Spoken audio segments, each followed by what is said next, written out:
A gente falou muito sobre a lei e também falou depois, né, em momentos virtuais, sobre os comitês de gestão colegiada, sobre a pactuação dos fluxos, e agora chegou a hora da gente falar do protocolo. O que é o protocolo, né? Diferente do fluxo, que era o caminho, né, o passo a passo, né, as indicações de o que fazer ali, né, para qual serviço encaminhar. O protocolo, ele vai falar muito sobre como percorrer esse trajeto, né, de atendimento, de acompanhamento. Então, hoje aqui a gente está pensando em um documento que ele vai nortear o como interagir com crianças e adolescentes vítimas de violência. Vou pedir só para vocês deixarem o microfone no mudo, senão dá uma interferência aqui, fica ruim de escutar. Então, a gente tem, né, alguns princípios importantes para nortear esse trabalho. Então, lembrando, né, o protocolo, ele vai ser basicamente a implementação ali, a prática de como a gente vai dizer que os serviços, né, precisam fazer nas práticas mesmo de atendimento, então, os tipos de cuidados, procedimentos, as ações, o que os serviços, né, precisam prestar atenção ali para poder dar a proteção integral das crianças e adolescentes e evitar a revitimização, a violência institucional, né, então o protocolo serve para isso. Assim como o fluxo, o protocolo, ele é um pacto técnico-político, então ele é um acordo, né, ele não é uma tarefa, assim, burocrática, né, que alguém vai sentar lá, vai escrever, e aí pronto, fez uma diagramação bonitinha, publicou, tá tudo certo. Não. O protocolo, ele tem que ser um instrumento para ajudar mesmo, né, e aí, nesse sentido, ele tem que fazer... Rapidão. Você só muta o microfone. Então o protocolo, ele tem que fazer parte desse acordo, assim, com todos os atores da rede de proteção. Então é muito importante, precisa envolver todos os segmentos, assim como a gente fez e falou também nos fluxos, tá?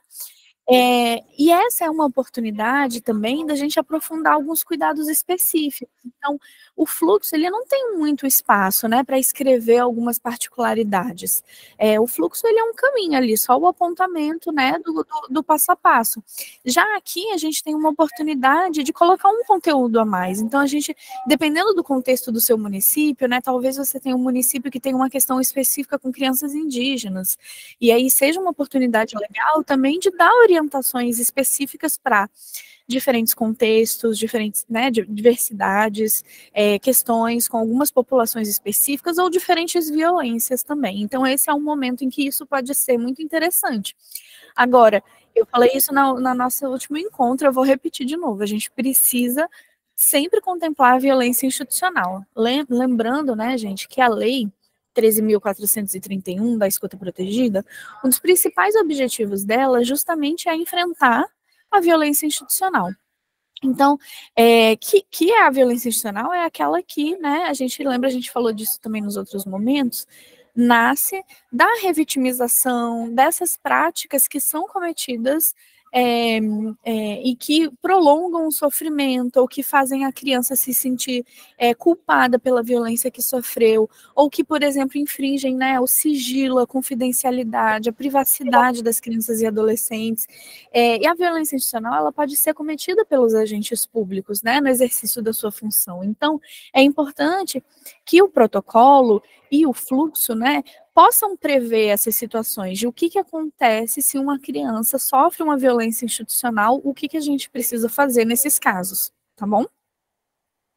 Aqui a gente vai trazer uma sugestão de passo a passo de como criar isso, tá? Esse conteúdo aqui, ele foi retirado de um material que eu passei o link para vocês, mas que vai estar o link aqui de novo nessa apresentação, que é aquele guia norteador, que ele vai dando ali o miudinho, de como fazer, né, cada uma das etapas da implementação da lei. Mas lembrando, gente, isso daqui é uma sugestão, é muito para ajudar vocês a ter um guia, né? É claro que isso daqui pode ser adaptado, mas isso daqui foi criado a partir também das experiências no Brasil de municípios que foram avançando nesse processo, tá? E aí depois a gente vai ter também Polinha para enriquecer ainda mais aqui esse passo a passo de como aconteceu em Vitória da Conquista. Qual que é o número 1, né? É a gente definir quem que vai fazer o protocolo. Quem que vai coordenar? Se a gente não tem bem definido ali as responsabilidades, o trabalho não anda. Então, essa coordenação, ela pode ser uma pessoa, pode ser individual, mas também pode ser um grupo de trabalho, né?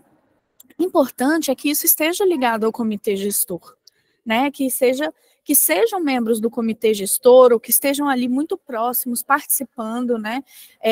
Para que a gente possa realmente manter essa conexão com o trabalho de implementação que vem sendo construído nos municípios de vocês. Depois de definir quem que vai coordenar isso, a gente precisa definir como que a gente vai escrever. Né? Escrever nem sempre é uma coisa fácil. Agora, um monte de gente escrevendo uma coisa só pode ser um desafio bem grande. Então, assim, a gente tem que ter em mente que esse é um trabalho colaborativo. Né? Não pode ser uma coisa de decidida ali em cima para impor, que não vai funcionar. Então, assim, as experiências têm nos mostrado que é importante a gente manter esse espírito, que foi o espírito, né, do fluxo, que também foi o espírito do comitê gestor, né, dessa colaboração, que tenham representantes de todos os segmentos, né, para que a gente possa fazer um processo mesmo que as pessoas se apropriem dele, que seja legitimado. Então, assim, quem que vai escrever? Então, não precisa ser pessoas do comitê gestor, podem ser outras pessoas, né? Pode ser pessoas da secretaria, pessoas que têm, né, mais facilidade ali na redação dos documentos. O importante é que sejam pessoas que tenham competência técnica, né, e experiência no atendimento de crianças e adolescentes, né? Não pode ser uma pessoa totalmente aleatória, ela tem que estar ali inserida nesse cotidiano, né, do atendimento de crianças e adolescentes vítimas de violência, tá? Pode ser uma pequena comissão, ou pode ser representantes. Então, representante da Secretaria de Saúde, ou aquela pessoa que vocês sabem que né, que está muito ligada à Secretaria de Educação, enfim, podem ser essas pessoas, não precisa ser do comitê gestor, tá? Mas é importante que o comitê gestor e quem esteja coordenando esse processo ajudem a fazer um cronograma de trabalho, né, com essas datas para as entregas, porque se a gente deixa solto, dificilmente esse trabalho ele avança, assim, porque a gente sabe realmente que escrever pode ser um desafio.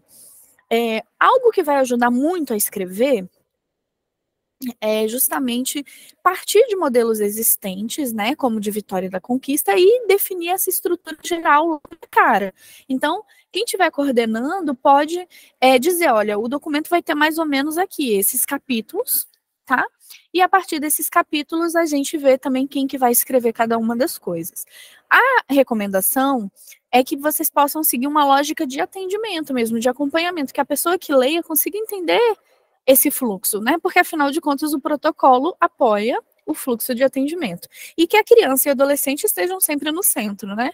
De toda essa redação e de todo esse trabalho. Isso daqui, eu tô indo talvez um pouco rápido, gente. Depois a gente pode voltar a partir das perguntas. Vocês me falem se estiver muito rápido. Mas, de novo, esse material aqui vai ficar sempre disponível para vocês, tá bom? Isso daqui é uma sugestão de estrutura do documento, tá? Então, a gente tem, por exemplo, né, que pode começar com um sumário, com uma apresentação, né? Ali as pessoas que estão envolvidas, né, fazem uma apresentação explicando qual o trabalho delas, escrever um pouco sobre a governança do sistema de garantia de direitos. Aqui vocês vão escrever, por exemplo, no município X tem um comitê gestor, o comitê gestor foi criado no conselho municipal a partir de não sei o que lá, tá? Então explica um pouco esse histórico. Desculpa. Depois falar sobre as definições de violência, falar que a própria a gente pode colocar aqui para falar da prevenção, das finalidades, dos princípios, as diretrizes, né, as estratégias de o que fazer quando receber uma revelação espontânea, o flagrante delito ou os casos de suspeitas, como comunicar isso às autoridades, quais são as responsabilidades, né, do Conselho Tutelar, da Educação, da Saúde, do SUAS, das autoridades policiais e do sistema de justiça, né? Então tem um capítulo assim para cada um dos principais segmentos. Depois, como que vai ser feita a gestão e monitoramento dos casos, a importância da capacitação continuada e finalizando com referências e anexos, tá? Esse é mais ou menos um modelo que está sendo seguido que foi copiado, né, assim, de vários outros protocolos que são feitos, mas é, de novo, uma sugestão para nortear o trabalho de vocês. Sério? Não sei se foi só aqui. Gente, vocês estão vendo a apresentação? Não? Corine, não, ainda não. Estava aberto aqui, Corine. Estava aberto e fechou. Deixa eu ver de novo, peraí. Voltou agora. Voltou, tá. Beleza.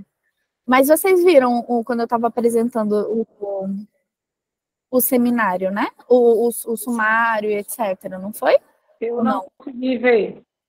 Não? Tá, deixa eu voltar então, peraí. Deixa eu ver aqui. Agora tá aparecendo, não tá? Sim. Tá, beleza. Tá bom. Vocês viram essa parte aqui também da estrutura? Isso daqui vocês tinham visto? Que era o 3, o passo 3? Sim, essa parte sim, Corine. Beleza. Aqui que parou. Tá, eu volto, não tem problema. Então, gente, de novo, assim, eu copiei isso daqui, né? É uma sugestão de outros documentos que foram realizados, então é só para vocês verem mais ou menos o que seria o formato de um protocolo, tá? Então ele começa, né, com um sumário, com uma apresentação ali das pessoas que estão escrevendo, quem está envolvido no trabalho, explicar um pouco, por exemplo, no seu município, como é que é a governança desse sistema, né? Tipo, foi criado um comitê gestor,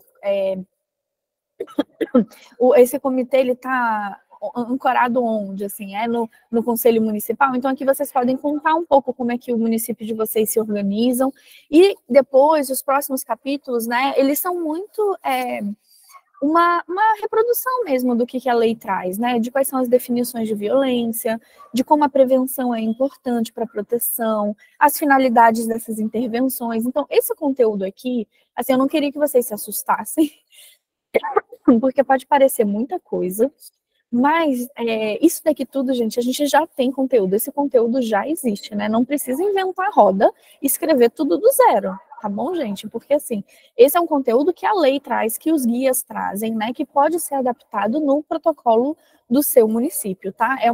Então, assim, a sugestão que tenham esses capítulos mais gerais para falar sobre quais são os princípios, né? A diferença da escuta especializada para o depoimento especial, o que fazer quando tem uma revelação espontânea, um flagrante, como é que comunica, né, a pessoa que recebe, que vê essa suspeita, né, ou que recebe uma revelação espontânea, como que ela vai comunicar, quais são esses passos, e depois, aqui nessa segunda parte, um capítulo para cada um dos segmentos, né, então quais são os procedimentos do Conselho Tutelar, da escola, da saúde, do SUAS, das autoridades policiais e do sistema de justiça, tá? Então, mais ou menos um elemento ali por segmento, e fechando, né, com como vai ser feito esse acompanhamento, gestão e monitoramento dos casos e a capacitação continuada. Então, aqui, por exemplo, nos anexos, muitas cidades têm colocado... Desculpa, gente. Eu falei hoje a manhã toda, em outra apresentação, a voz está começando a falhar. Deixa eu tentar dar um zoom. Eu não tinha colocado aqui no... Assim tá melhor? Quer ver? Tá, assim. E nos anexos, né, muitas cidades têm colocado, por exemplo, um formulário de atendimento, né, quais são alguns instrumentos importantes para quem vai estar fazendo esse atendimento, tá bom? A gente pode voltar aqui depois se vocês quiserem ver um pouco mais, mas lembrando que esse material vai ficar com vocês, tá?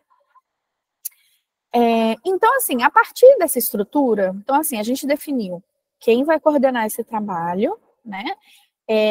Quem que vai escrever o trabalho e o que vai ser cada um dos capítulos. A partir disso, a coordenação pode ir distribuindo. Então, por exemplo, tem uma pessoa aqui no meu município que ela entende muito de prevenção. Então, ela vai escrever ali o capítulo sobre prevenção. Ai, tem uma pessoa aqui que é muito craque, é tipo a pessoa da educação que escreve super bem, que está muito engajada aqui no nosso município, na secretaria, ela pode ser a pessoa que vai escrever o capítulo sobre a escola. E por aí vai. Então, assim, o importante é só que a gente defina alguns prazos, né? E que a gente possa, talvez, fazer um trabalho ali político também, né? Para que as autoridades, né, ali de cada instituição também possam ajudar as pessoas a terem tempo para escrever.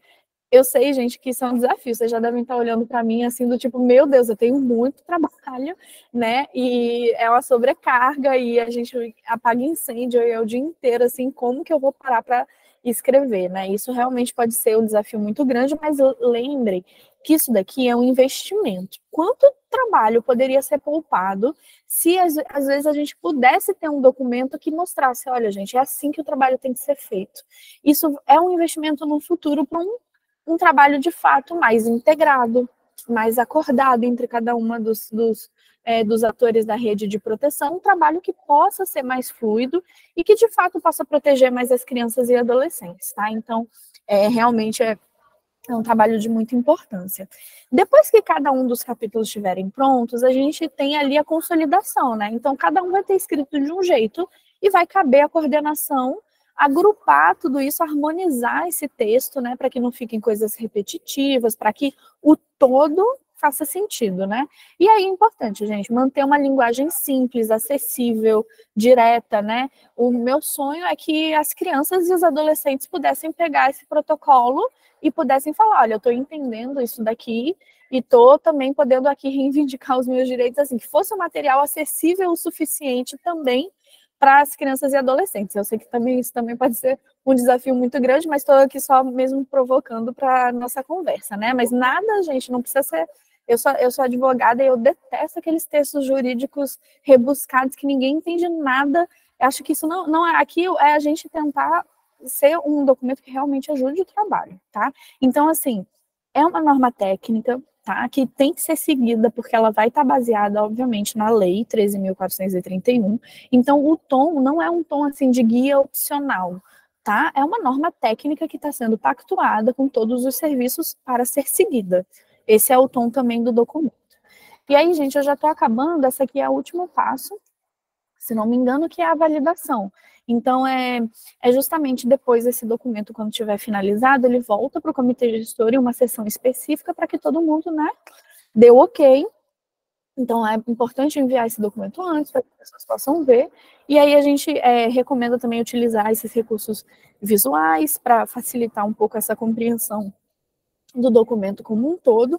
E uma coisa que também pode ser feita é a realização de uma consulta ampliada. E, de novo, isso daqui é uma forma de que esse documento seja cada vez mais apropriado por todos, né? Todos os profissionais. Não pode ser feita uma consulta pública com um prazo acertado, para que outros profissionais que não participaram desse processo de escrita possam dar suas sugestões. E aí essas sugestões vão ser recebidas, né, e avaliadas pelo comitê e acolhidas se forem adequadas, né, e necessárias. Mas o importante, assim, é que a gente não faça mais um documento que fique engavetado. Então, se as pessoas se sentirem parte, é mais provável que elas possam aplicar esse documento. E aí depois se oficializa também por um ato normativo, que pode, né, ser um ato do comitê, um decreto, uma resolução do conselho, enfim, existem várias formas de oficialização. Vocês vão ver o que cabe mais no município de vocês, e depois dissemina, né, esse material, compartilha esse material com todo mundo. Tá bom? Assim como o fluxo, esse é um material que vai sofrer atualizações no futuro, porque novas leis vêm, né? Como a lei Henri Borel, por exemplo, ela veio e mudou várias coisas no estatuto. Então, né, com o tempo, também é importante que esse material, junto com o material de fluxo, também possam ser revisados, tá? E aí, gente, para fechar, que eu quero escutar vocês, eu nem sei se eu passei aqui do tempo. O que acontece depois, né? Meu município fez, né, o comitê, pactou os fluxos, escreveu o protocolo, e agora, né, o que acontece? Então, existe, né, previsto nesse guia de implementação que o município depois invista em informações continuadas, então, né, vocês fizeram, né, todo esse trabalho do fluxo e do protocolo, agora precisa fazer as formações com os profissionais para que eles conheçam esse material, né? E essas formações, né, a gente sabe a questão das formações continuadas que vão acontecer sempre, porque novas pessoas e novos profissionais também vão se juntando às equipes e precisam ser formados constantemente, né? Além disso, é importante implementar um mecanismo de gestão, monitoramento e avaliação dos casos. Isso é uma discussão muito grande, né, que está sendo realizada também a nível nacional, de qual seria esse mecanismo. É um sistema de informação, é o CIPIA. A gente vai falar um pouco mais sobre isso quando a gente tiver o nosso encontro específico, que vai ser o nosso próximo encontro sobre o CIPIA, tá? Então, vamos deixar isso daqui um pouco assim, no estacionamento, né? Não sei como, é uma expressão que às vezes o pessoal usa aqui, assim, a gente deixa assim, meio de stand-by para a gente depois conversar sobre isso. E uma sugestão também é que vocês possam documentar esse processo, né? É um trabalho incrível, assim, de muito esforço que os municípios estão fazendo. Então, assim, tirem fotos das reuniões, né? Para que depois possam também compartilhar com outros municípios essas boas práticas, tá? Eu já deixei aqui na apresentação essa observação sobre a comprovação no PCJ, porque eu sei que vocês vão me perguntar isso, tá? Mas lembrando que, assim, o nosso resultado dentro da implementação da lei é a implementação do comitê, dos fluxos e do protocolo. Isso tudo aqui que vem depois, a gente não vai, enquanto Unicef no selo, neste momento, avaliar, tá? Isso não vai ser precisado de ser colocado como comprovação no PCJ, nem nada, tá? Então, assim, a gente conversa quando vocês estiverem ali colocando as dúvidas, um pouco mais sobre isso. Nesse momento, a gente ainda está fazendo aquele formulário para comprovação, então eu já vou adiantar logo que eu vou dever para vocês algumas respostas sobre como comprovar, mas podem me colocar ali todas as dúvidas que eu estou sempre anotando e levando todas as colocações de vocês para a nossa equipe do selo em Brasília. Tá bom? Então, não se esqueçam de todos os recursos, né, disponíveis que a gente tem. Muito do que eu falei aqui tá nesse guiazinho aqui, que é o branco, né? Então, nesse material tem o link, tá? E vocês podem acessar. E aí, eu queria só mesmo agradecer a atenção de vocês e agradecer muito também a presença da Pauline. Eu vou passar agora para ela contar um pouquinho sobre como é que foi a experiência lá em Vitória da Conquista, para a elaboração do protocolo de lá, e aí depois a gente faz a rodada de perguntas na sequência. Tá bom, gente? Muito obrigada de novo, e é isso. Oi, estão me ouvindo? Estamos. Boa tarde a todos e a todas. É um prazer estar aqui com vocês, falando da nossa experiência, né, da experiência que vivemos lá atrás, em Vitória da Conquista. Meu nome, como a Corine falou, né, Pauline Cassimiro. Eu estou especialmente feliz de estar falando com vocês aqui, porque minha família toda é paraibana. E só eu que nasci na Bahia, eu e minha irmã, eu me sinto um pouco em casa. Estou vendo aqui os municípios, né, o pessoal dizendo aqui, eu sou de tal município, conheço muitos aí. É um grande prazer, gente. Corine, muito obrigada pelo convite. Catiúcia, um grande prazer conhecer você. Mas eu vim aqui para falar sobre a experiência, né, da construção do protocolo de Vitória da Conquista. O que Corine trouxe, de certa forma, resume o que a gente fez, né? Nós iniciamos, mesmo pelas tratativas do comitê, eu preciso dizer que em Vitória da Conquista nós tivemos 3 anos para implementar. Né? Eu acho que é importante dizer isso. Por quê? Porque nós utilizamos uma estratégia que demandava, assim, mais tempo e nós tivemos esse tempo. Mas, assim, a sugestão que o selo Unicef traz para todos os municípios para realizar essa implementação é uma sugestão que facilita muito esse percurso. E eu posso dizer a vocês que é meio que com o caminho das pedras um pouco dado, porque muitas coisas que a gente sabe que naturalmente dariam errado deixarão de acontecer, porque não é o caminho mais que vocês vão precisar seguir. Né? Vitória da Conquista construiu os fluxos e o protocolo, na verdade, simultaneamente, né? O que aconteceu? Com as reuniões do comitê, primeiro houve uma divisão dos setores, né, e um desenho do que acontece na rede de proteção do município. Então, quais são os setores pelos quais passa o caso, né, de violência ou de suspeita de violência, né, ou de testemunha, na verdade, de violência contra criança e adolescente. Então, foi feito esse desenho e foram identificados esses personagens. Quem são as pessoas que estão na linha de frente, né? Quem são as pessoas que precisam conhecer mais rapidamente, né, em regime de urgência mesmo, cada vírgula e cada ponto e cada letra da Lei 13.431. Então, assim, gente, o primeiro passo é estudar mesmo, sabe?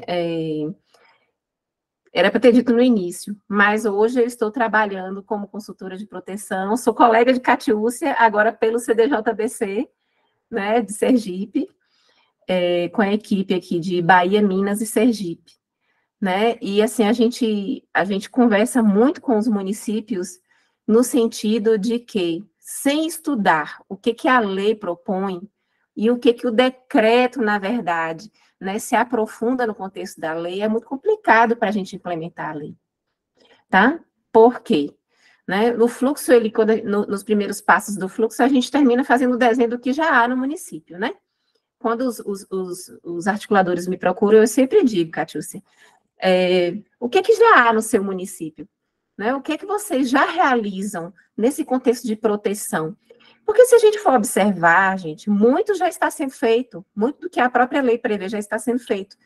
A lei, na verdade, propõe, e é assim que surgem as legislações, na verdade, ela propõe uma adaptação ao fato social, à realidade, né, ao contexto que a gente tem hoje. Então, estamos num contexto em que há a revitimização de crianças e adolescentes, né, há a violência institucional acontecendo, inclusive, nesse trajeto aí de proteção, e isso precisa deixar de acontecer, e é urgente. Então, nós realizamos, né, nós sugerimos que se realize esse desenho do que já acontece, do que já vem acontecendo no município, e a partir daí, então, é que vocês vão seguir para adaptar a realidade do seu município à realidade, né, a realidade não, a proposta do que o próprio Unicef traz aqui. Mas, assim, se tratando de protocolo propriamente dito, como a gente construiu fluxo e protocolo simultaneamente, né, eu termino me referindo aos dois. É importante que exista um ponto focal em cada setor. Essas cadeiras do comitê, né, que são titular e suplente, por exemplo, no Comitê de Vitória da Conquista, né, que é, na realidade, de Vitória da Conquista, aqui na Bahia, existe o titular e o suplente da Secretaria de Educação, titular e o suplente da Assistência Social, titular e suplente da Saúde, e aí a gente vai, Conselho Tutelar, né, Sistema de Justiça, polícias. Aí, dentro do contexto da cidade, né, a gente percebe que existem cadeiras que são importantes por conta do trabalho em prol da proteção de criança e adolescente, mas são cadeiras que não vão ter fluxo para desenhar, por exemplo, o núcleo de direitos da criança da universidade, né? Por quê? Porque as crianças, via de regra, elas não passam por esse setor, mas essas pessoas são importantes para ajudar a construir, porque elas conhecem a realidade. Então, o primeiro passo, né, que é importante a gente ter aqui, é que deve haver um ponto focal por titularidade do comitê. E esse ponto focal, essa pessoa, isso trazendo aqui a proposta de Vitória da Conquista, viu, gente? Deixando bem claro. Esse ponto focal é a pessoa que vai responder pela construção do fluxo e do protocolo naquele setor. Por que eu estou falando isso e batendo nessa tecla? Porque a gente sabe que nesse percurso de redação, né, e de muitas funções, porque a gente está falando com servidores públicos, com pessoas que têm muitas funções, muitas responsabilidades.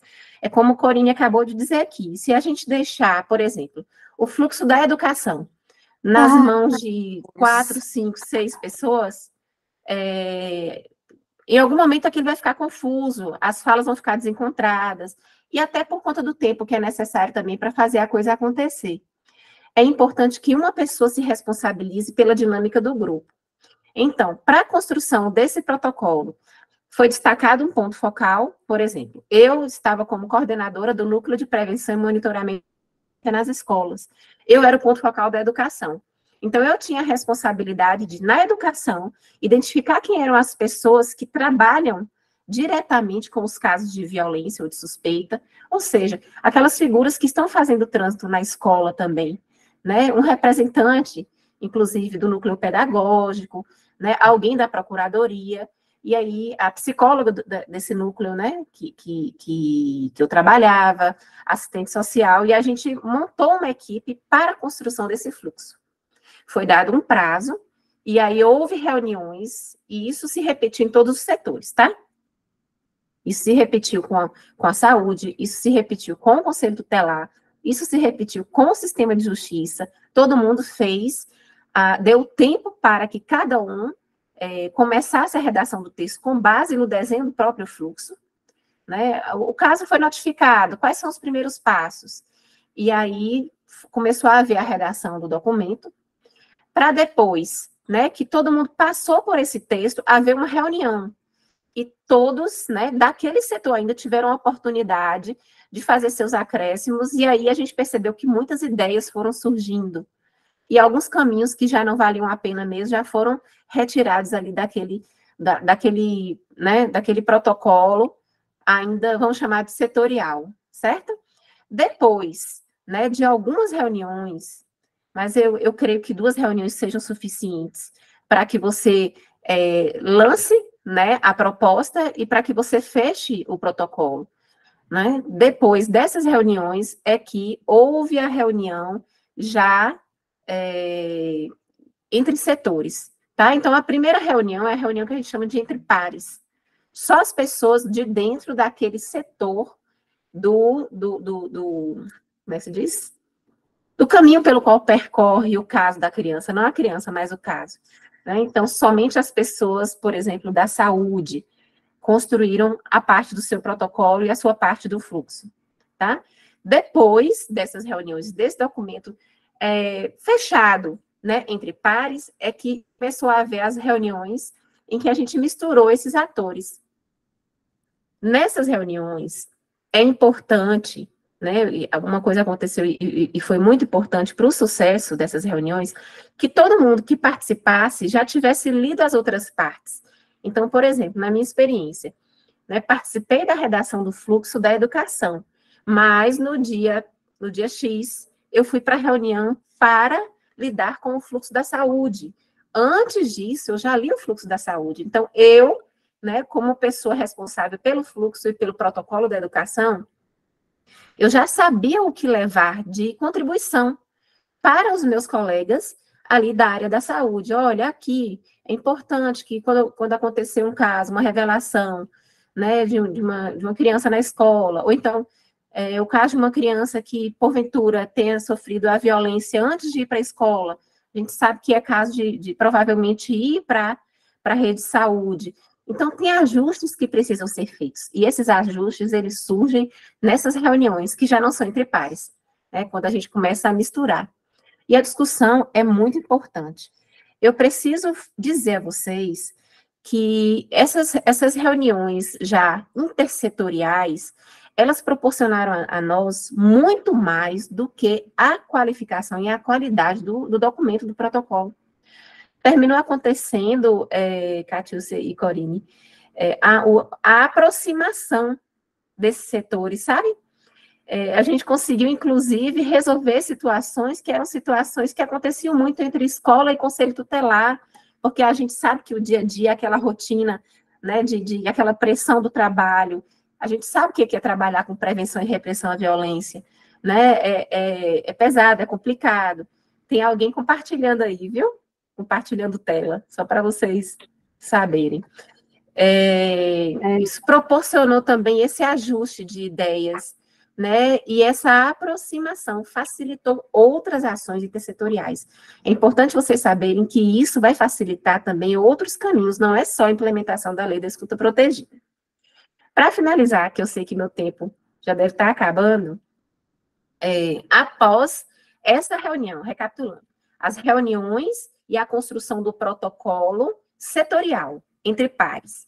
Depois, uma primeira reunião, uma segunda, uma terceira, que seja, vocês podem moldar de acordo com o município de vocês, com a realidade do município de vocês, né, para que os outros setores leiam o protocolo que você escreveu no seu setor, né? E, finalmente, após todos esses ajustes feitos, né, o momento que a Corine apresentou mesmo, que seria uma reunião do próprio comitê, aprovando a redação do protocolo, né? Isso normalmente se distribui no tempo, a gente precisa fazer um planejamento mesmo, assim, ter estratégia, né? Qual é o tempo que vocês têm agora para realizar a construção desse protocolo? Né? Quantas reuniões, diante desse tempo que vocês têm, vocês vão precisar setoriais e reuniões intersetoriais? Eu acho que é a dica maior, assim, de quem ajudou a construir o de Vitória da Conquista, né? E, assim, saber, gente, que tudo isso tem um objetivo maior. Nós estamos aqui por conta das crianças e dos adolescentes, né? Dos nossos municípios. É nosso dever, esse dever de proteção. Então, assim, muitas vezes a gente vai levar trabalho para casa mesmo, por uma questão de responsabilidade, de inovação, de você construir algo que é sublime dentro da sua comunidade. Fazer parte disso é realmente uma grande honra. Hoje eu me sinto honrada, né, de ter tido a oportunidade de construir, de ter meu nomezinho lá no protocolo de Vitória da Conquista, né? É isso. Eu estou à disposição, caso queiram tirar dúvidas. E muito obrigada. Paulinha, muito, muito obrigada por sua fala, por compartilhar conosco essa experiência. Nós sabemos que não é fácil, diante, né, muitas vezes, das dificuldades dessa articulação que é tão necessária, né, desse trabalho conjunto e de todo um processo de planejamento para a execução de política pública, né, e a gente sabe que o fluxo, o protocolo, o comitê, todas essas etapas vão culminar, de fato, na qualificação desse atendimento, na prevenção e na resposta também mais assertiva, né, dessas violências que a gente vivencia, que a gente presencia, né, nas realidades aí de meninos e meninas. Sim, muito obrigada, tá, por compartilhar conosco. Parabéns pelo trabalho. Agradeço. Tenho certeza que é uma missão que você fala e com esse brilho no olho, assim, né, com essa vontade. E a gente sabe que isso acaba, de certa forma, estimulando, né, outras pessoas a agir e saber que é possível, por mais difícil e dificuldade que se tenha, é possível, sim, fazer. Agradecer também, né, a Corine, que trouxe e dá todo esse apoio, ela traz aqui, né, para a gente mais uma etapa desse processo de implementação. E, claro, a gente sabe que com todo o trabalho que a gente faz, com todo o apoio que se tem, a questão da implementação da lei da escuta protegida precisa da junção de forças, né? Precisa que, de fato, não só a assistência social, de forma particularizada, a saúde e a educação, atuem separadamente. Então, o trabalho em rede, como a Corine bem colocou, ela precisa estar muito bem organizada dentro do município, né, a articulação intersetorial ela precisa acontecer para que, de fato, a lei ela consiga ser implementada. Tá? Obrigada, Core. E David, que entrou aqui, que ele já estava desde o início dando todo o apoio. Obrigada, David. Queria perguntar a você se tem alguma pergunta, se tem alguém com a mãozinha levantada, e perguntar também a todos que estão aqui se querem fazer algum complemento, e a Corine e a Polínia também. Vocês fiquem à vontade. Kati, antes de você abrir para as pessoas, queria só sinalizar que a lista de presença já está no chat, tá? Para vocês irem lá e assinar. Muito obrigada, David. A Priscila levantou a mão. Priscila, fique à vontade, Priscila. Boa tarde, gente, tudo bem? Então, eu me chamo Priscila, sou mobilizadora da assistência do município de Pocinhos. Eu não pude estar no iniciozinho, os primeiros 15 minutos eu não participei. Eu só queria tirar uma dúvida com vocês sobre o comitê gestor. O comitê gestor que vocês estavam falando é o mesmo que é indicado no programa Criança Feliz ou é um comitê gestor diferente?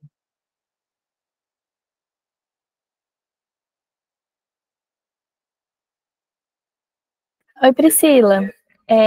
Não, obrigada pela sua pergunta. Então, o comitê gestor é diferente, tá? Então, a gente está falando aqui do comitê de gestão colegiada da Lei 13.431. A gente teve um outro momento, acho que foi gravado também, que a gente falou só sobre o comitê. Então, depois, se você quiser, também pode assistir ao Plantão Tira Dúvidas, que foi sobre o comitê. Então, lembrando que esse comitê é o que a Lei 13.431, que é a Lei da Escuta Protegida, pede que todos os municípios tenham para coordenar o sistema de garantia de direitos para o atendimento de crianças vítimas ou testemunhas de violência.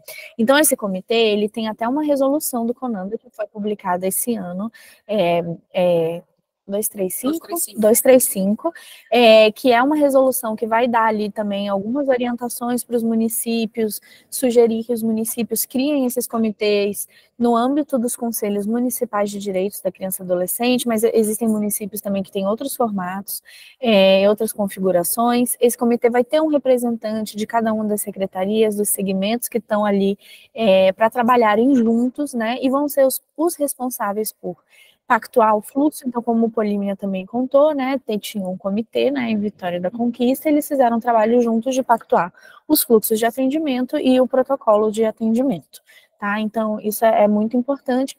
A resolução do CONANDA pede, né, que todos os municípios tenham isso. O prazo era agosto, se não me engano, tá? Então, esse é realmente um comitê muito importante.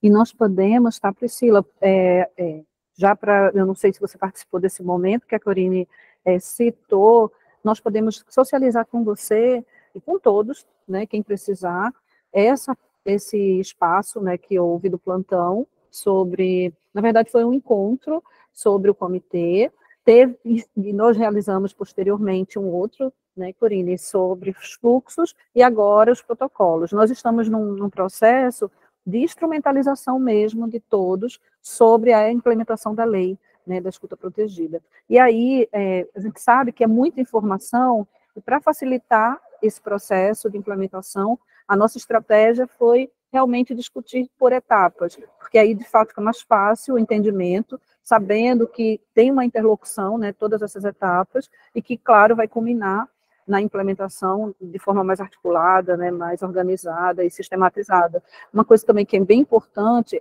na instituição do comitê, como a Corine colocou, é que há pessoas estratégicas, né, dentro do município que vão sim contribuir para essa implementação. Como a Polínia trouxe, dentro do município ela já tinha essa visão não só do espaço de atuação em que ela estava, como também dos demais espaços, e isso facilita, sabendo assim o limite de atuação de cada um, de como os atores eles podem conversar entre si, como isso pode ser sistematizado. Então, a instituição do comitê é uma etapa do processo, mas precisa ter esse cuidado e essa atenção de quem vai compor esse comitê, para que, de fato, seja um espaço deliberativo, de organização, um espaço de construção, né, escutando, né, todos os atores, entendendo também as atribuições e competências, os limites de atuação, enfim, tá? É um espaço muito importante nesse processo de implementação da lei.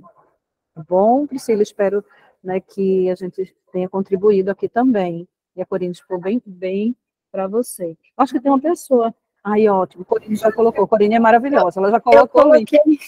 Não, eu não coloquei o link das apresentações anteriores, mas coloquei o link da resolução do CONANDA, que também explica, né? Então, pode ser um material útil, mas eu com certeza depois a CERT também pode reenviar, né, as gravações. Eu vi que alguém perguntou se o encontro estava sendo gravado, tá sim, todos são. Então, os encontros, os PowerPoints, todos os materiais, depois a gente reenvia para vocês. Tem uma pessoa de Pombal e Alberto Soares. Então, Pombal e depois Alberto Soares. Pode ser assim? Tenha vontade.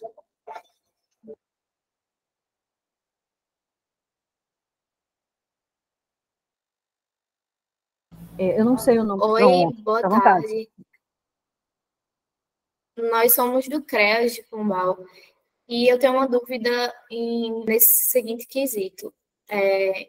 Nós estamos buscando materiais para nos prepararmos e aí nós encontramos um guia prático do Conselho Nacional do Ministério Público. Nesse guia, ele diz que a materialização da atuação da rede de proteção no que se refere ao atendimento de crianças e adolescentes vítimas ou testemunhas de violência se dá por meio de um plano municipal de prevenção e atendimento de crianças e adolescentes vítimas ou testemunhas de violência de cunho decenal. E a minha dúvida é, no caso, haveria o protocolo e esse plano municipal, e o plano municipal, o prazo também é para ser apresentado até dezembro? Desculpa, eu não peguei, acho que você não falou só o seu nome. Eu sei que vocês estão em grupo aí, né? Mas, oi, pessoal. O meu é Vivian. Tá, então, obrigada pela pergunta. Eu acho importante essa pergunta já tinha vindo também em outros momentos, e é bem comum, né, de ter essa confusão entre o que é o protocolo e um plano municipal. Vamos pensar que são duas coisas bem diferentes, tá? O protocolo, ele é um documento que vai orientar a prática, tá? Então, por exemplo, uma professora viu uma criança que está com suspeita de violência, o protocolo vai estar lá escrito. Ao perceber sinais de violência, os educadores devem fazer xixi. Não.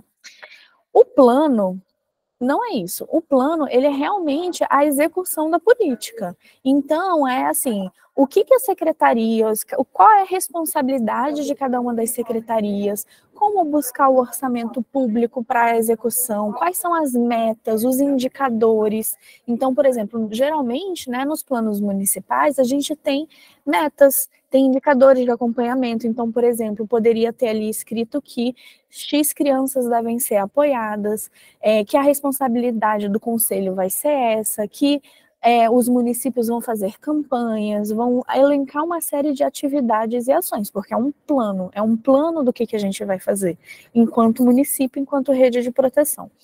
O Unicef, né, no selo, aqui a gente está falando, né, só para o selo Unicef, ele não vai cobrar, né, a gente não está pedindo a comprovação de criação de planos municipais de prevenção de violência. A gente reconhece que isso é extremamente importante, muitos municípios têm feito isso, e são estratégias muito válidas, tá? Mas a gente não está entrando nesse tema aqui, tá bom? A gente não está falando que vocês não precisam fazer um plano municipal de prevenção de violência para dezembro, tá? O que a gente está falando aqui é realmente desse guia do protocolo, que é outra coisa que é muito mais do dia a dia, da prática dos profissionais. É o que vocês aí no CREAS, se acontece uma coisa, o que vocês têm que fazer? É uma organização, assim, num documento só, do que vocês já fazem, só que geralmente o CREAS tem ali as suas orientações, a educação tem as suas orientações, a gente está aqui juntando tudo, dando também mais informações, mais robustez e também garantindo a implementação da lei da escuta protegida dentro desse documento.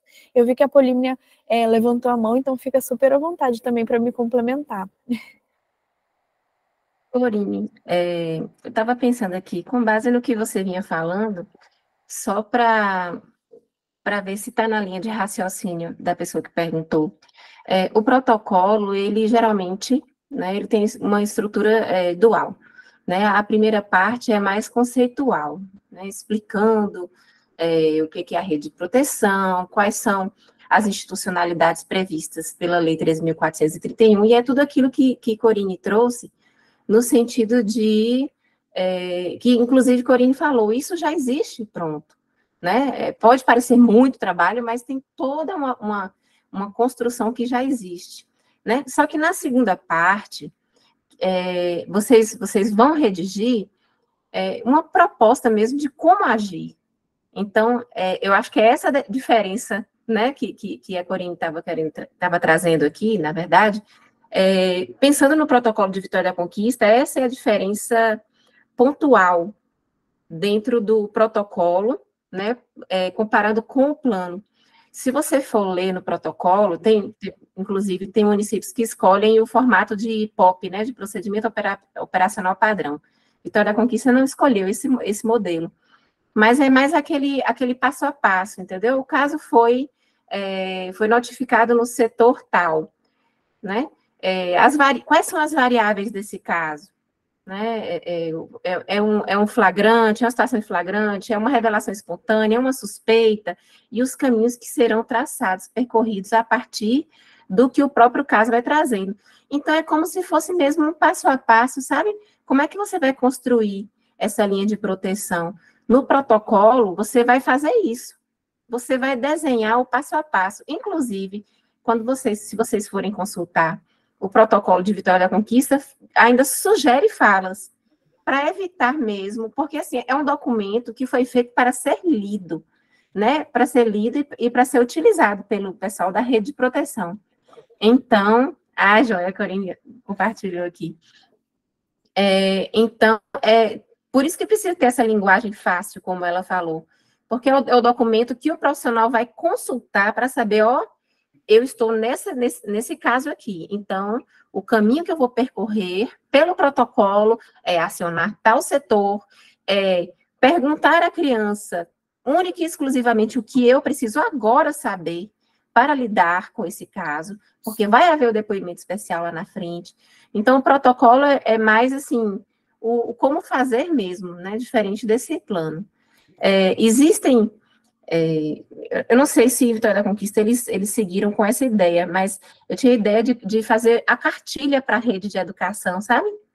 A partir da leitura do protocolo, porque a gente percebeu que o nosso protocolo, ele ficou grande. A gente sabe que tem pessoas que não vão, a gente sabe que, na realidade, tem pessoas que não vão querer ler, né, o protocolo na sua inteireza. É responsabilidade de todos. Então, há a ideia de também trazer, né, uma porção desse protocolo aí, dentro de uma cartilha para a rede de educação, para que a própria criança ela possa ler também. E eu acho que casa muito com o que a Corine colocou como, né, um grande sonho que ela tem aí, de as crianças poderem ler e compreender que aquele documento ali é tão importante para ela, e isso está bem claro, né, na linguagem daquele que escreveu. Eu espero ter contribuído também aí com a sua pergunta. Oline, aproveitando, antes de passar para o Alberto, né, que está com a mão levantada também, mas acho que mostrar assim, né, navegar um pouco pelo documento também ajuda, né, a eles verem, assim, que é muito procedimental. Então, por exemplo, como comunicar uma situação de suspeita à rede de cuidado? Então, o que você vai falar para a Polícia Civil? Você repassa o que foi realizado no Disque 100, o comunicado do Conselho Tutelar, enfim, é muito esse passo a passo mesmo, né? Então tem uma natureza realmente muito diferente de um plano municipal, que é muito mais um planejamento de execução da política pública, né? De uma forma bem mais ampla e não tanto da ponta, assim, né? Do dia a dia, do cotidiano, tá? A gente pode colocar o link aqui do protocolo também. Vitória da Conquista também fez vídeos, né? Fez outros formatos para compartilhar esse material. Realmente está extenso, mas está um material super lindo. Recomendo todo mundo aqui a ver quando puder. Mas essa ideia também, Polínia, de fazer materiais adaptados, sabe, para os diferentes setores, para as escolas, para as crianças, realmente, para mim é um sonho, assim. Mas a gente vai por partes, né, gente? Vamos por partes.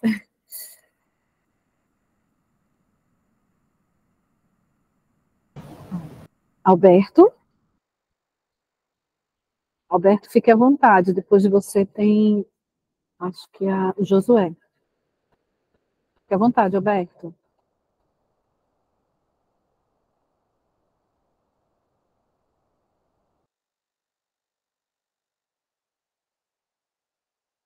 Alberto, a gente não te escuta. Você está com o microfone desligado. Você está no mudo. Vê se a gente... Só que você precisa ligar, porque eu não consigo ligar por você, não. Você consegue? Eu vou ligar o seu microfone, tá, Alberto? Deixa eu te achar aqui. Aqui. Não.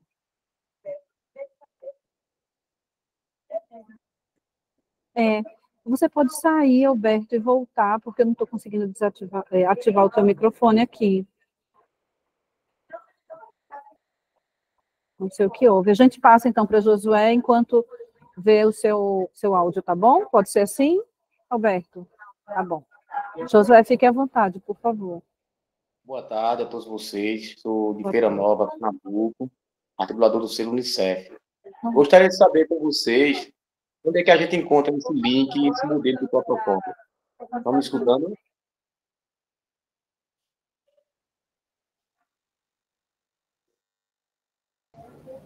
O Josué, a Corine já colocou no chat tanto o link do protocolo da experiência, né, de Vitória, como também um outro link que fala do Ministério Público, não? Você colocou um outro link, só colocou um. Eu coloquei da resolução. Ah, pronto, da resolução e o da experiência de Vitória. Tá? Já está no chat, você pode acessar o chat, que tem esse link e você tem acesso ao material. Ok? Tranquilo. Ok. Oi? E sucesso aí, viu? Pronto, Alberto, fique à vontade. Boa tarde. Meu nome é Alberto Barros Soares, sou articulador do selo Unicef aqui em Cacibinhas, Alagoas. Essa live de hoje coincidiu com uma reunião que foi feita aqui no município hoje para tratar exclusivamente desse assunto, da criação do protocolo e do fluxo, né, da Lei 13.000. Esqueci o restante. 431. Isso. E nessa reunião, sentou mobilizadores da educação, saúde, assistência social, CMDCA, Conselho Tutelar, e nós fizemos uma primeira reunião para alinhar os primeiros passos, e nós ficamos com a dúvida nessa criação do comitê, que tem na resolução 235, que ela elabora lá como que é criado, né? Cada setor com um suplente e um titular. Mas a minha dúvida é o seguinte: esse comitê, ele precisa atuar necessariamente nessa criação do fluxo e do protocolo, ou a gente vai criar o fluxo e o protocolo, e esse comitê vai atuar em cima desse documento posteriormente? Essa é a minha dúvida.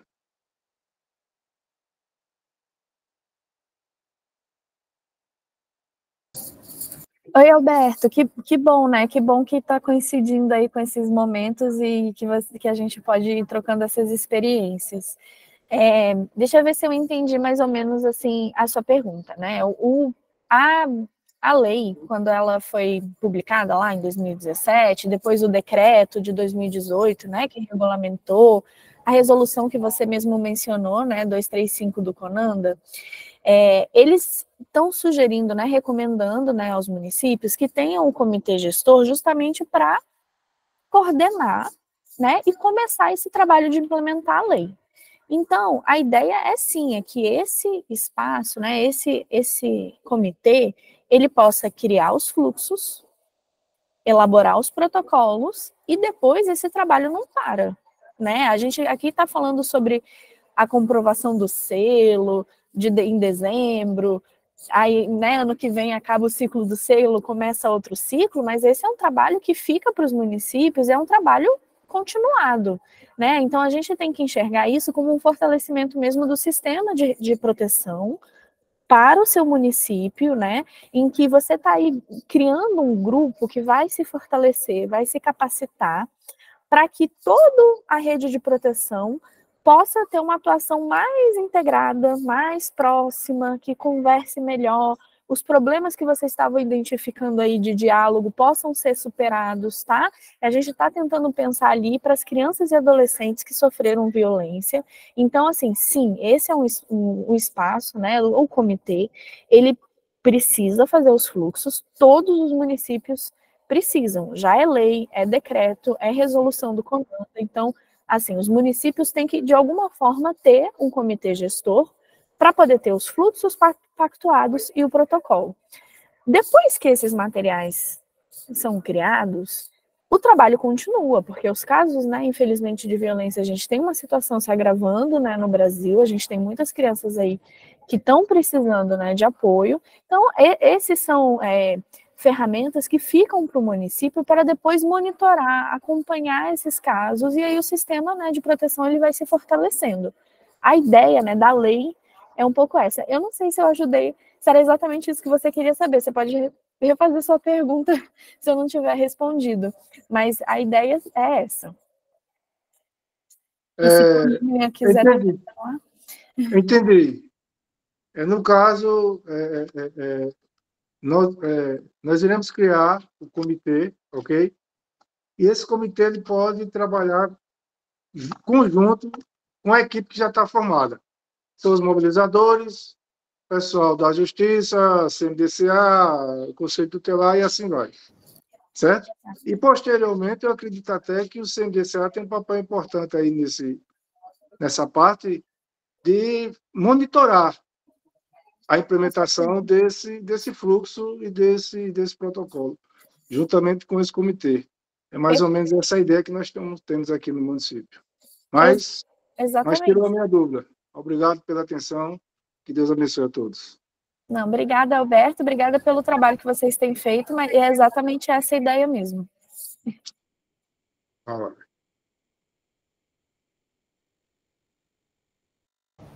Gente, eu não estou vendo aqui nenhuma mãozinha levantada. Não sei se tem mais alguém, eu não consigo visualizar. E nem no chat. Como levantada. Como? Não tem mais ninguém com a mão levantada. Pois é. Tá vendo como foi bom? Todo mundo tirou dúvida. E as perguntas que foram feitas eram muito mais referentes ao link que Corine colocou aqui. Então... Tem perguntas referentes ao link? Não. Que já estão disponíveis. Link, mas a Corine já colocou aqui no chat. Perfeito, perfeito. Gente, eu queria muito, muito, muito agradecer, né, a participação da participação da Corine, né, que já estou tão íntima, Core, da Corine, a participação da Polínia, da Vitória da Conquista, né, com essa experiência maravilhosa que inspira e que traz, né, para todos os municípios a possibilidade dessa articulação intersetorial que é tão importante para a execução, né, e para a implementação da lei.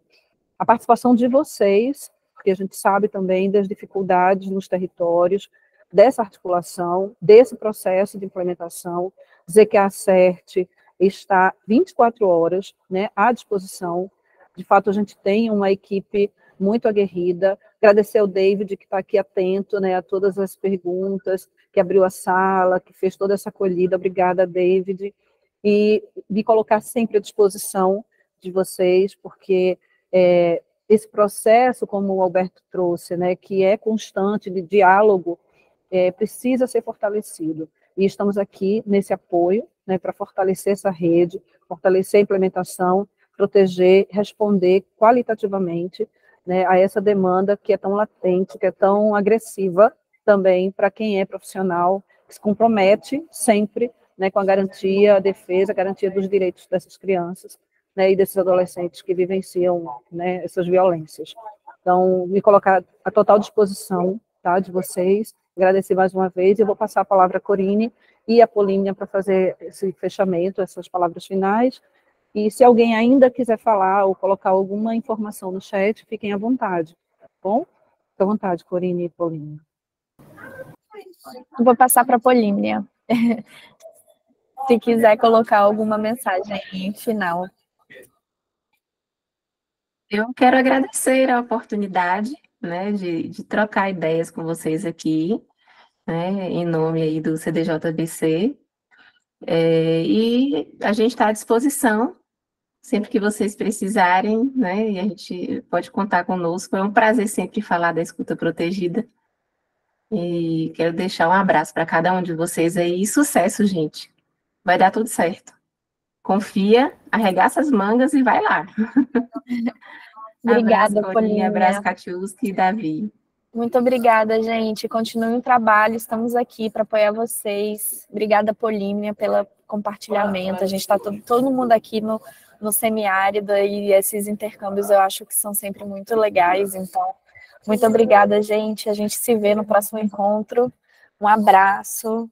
Tchau, tchau. Obrigada, Kati. Viu? Também tô íntima, também vou te chamar de apelido. Obrigada, David, todo mundo. Tchau, gente. Tchau, gente. Tchau, tchau. Um abraço a todos. E o CREAS de União levantou a mão. CREAS, quer falar?